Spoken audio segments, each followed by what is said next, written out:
पृथ्वी का जन्म, आग और पानी की कहानी हमारी प्यारी पृथ्वी, नीली और हरी, इतनी लाइफ से भरी हुई। लेकिन शुरुआत में ये ऐसी नहीं थी। अरबों साल पहले ये आग और धूल का गोला थी। ज्वालामुखी फटते थे, उल्कापिंड गिरते थे।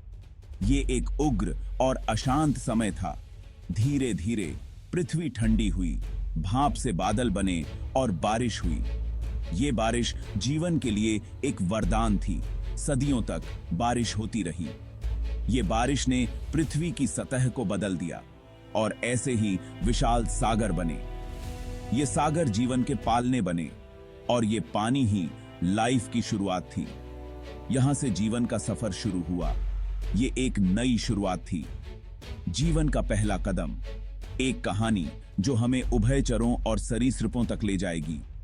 ये जीवित रहने की कला की कहानी है, जिंदगी के संघर्ष और जीत की कहानी। आग और पानी की इस कहानी ने जीवन को आकार दिया। पानी से जीवन की शुरुआत, पहली सांसें प्राचीन महासागरों में जीवन की पहली झलक दिखाई दी।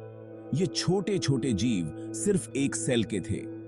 धीरे धीरे ये जीव विकसित होते गए और आकार में बड़े होते गए। जटिल जीवन का निर्माण हुआ, पौधे, जेलीफिश और समुद्री कीड़े। फिर लगभग 375 मिलियन वर्ष पहले कुछ मछलियों ने एक साहसिक कदम उठाया। उनके पंख मजबूत थे। ये मछलियां पानी से बाहर भी आ सकती थीं। ये पहले उभयचर थे।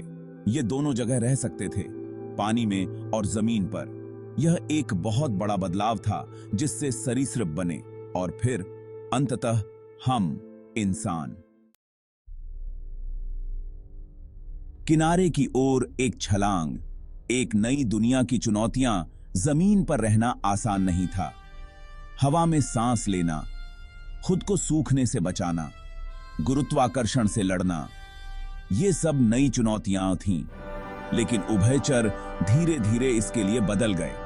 उनके फेफड़े विकसित हुए, उनकी त्वचा नमी रख सकती थी, उनके पैर मजबूत हुए ताकि वो चल सकें और कूद सकें। ये बदलाव उन्हें नई दुनिया में टिकने के लिए जरूरी थे। ये बदलाव बहुत जरूरी थे जिंदा रहने के लिए। इन बदलावों से उभयचर इस नई दुनिया में रह पाए। उन्होंने अपने वातावरण के साथ तालमेल बिठाया। ये संघर्ष और बदलाव की कहानी थी। ये जिंदगी की कहानी है। ये कहानी है कैसे जीवन ने नई चुनौतियों का सामना किया और विकसित हुआ। धूप में बने रहना, सरीसृपों का अद्भुत उदय। लगभग 300 मिलियन वर्ष पहले उभयचरों से एक नया समूह उभरा, सरीसृप। सरीसृपों के पास एक अनोखी विशेषता थी, कठोर स्केल्स। ये स्केल्स न केवल सख्त थे बल्कि पानी को भी रोकते थे। ये स्केल्स उन्हें धूप में सूखने से बचाते थे और उन्हें शुष्क वातावरण में जीवित रहने में मदद करते थे। अब सरीसृप पानी से दूर भी रह सकते थे और नए क्षेत्रों का अन्वेषण कर सकते थे। ये सूखी जमीन पर भी रह सकते थे, चाहे वो रेगिस्तान हो, पहाड़ हो या घना जंगल। ये अनुकूलन की अद्वितीय शक्ति थी। इस अनुकूलन ने सरीसृपों को पूरी पृथ्वी पर फैलने में सक्षम बनाया, जिससे वे हर प्रकार के वातावरण में जीवित रह सके। जीवन का ताना बाना, हम कहां फिट होते हैं? तो ये सब हमें कहां लेकर आता है? इस पूरी कहानी में हम कहां हैं? हम उभयचरों और सरीसृपों से जुड़े हैं। वो हमारे पूर्वज हैं।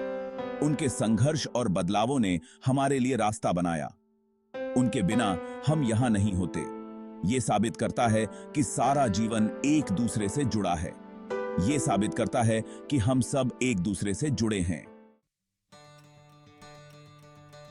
उनके कंधों पर खड़े एक स्थायी विरासत।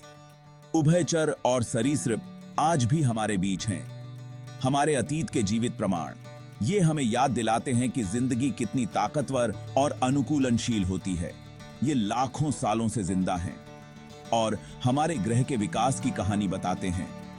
ये बदलते मौसम और वातावरण के साथ खुद को बदलते रहे हैं। हमें अनुकूलन की कला सिखाते हैं। ये हमें प्रेरणा देते हैं।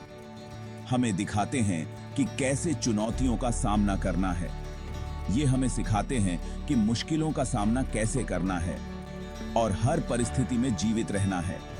ये हमें जिंदगी की अहमियत बताते हैं और हमें प्रेरित करते हैं कि हम भी अपने जीवन में संघर्ष करें। आइए हम उनके बलिदान का सम्मान करें और उनके योगदान को याद रखें। आइए हम उनकी विरासत को बचाएं और उनके संरक्षण के लिए प्रयास करें। आइए हम इस पृथ्वी को हर जीव के लिए एक अच्छी जगह बनाएं ताकि उनकी स्थायी विरासत जीवित रहे।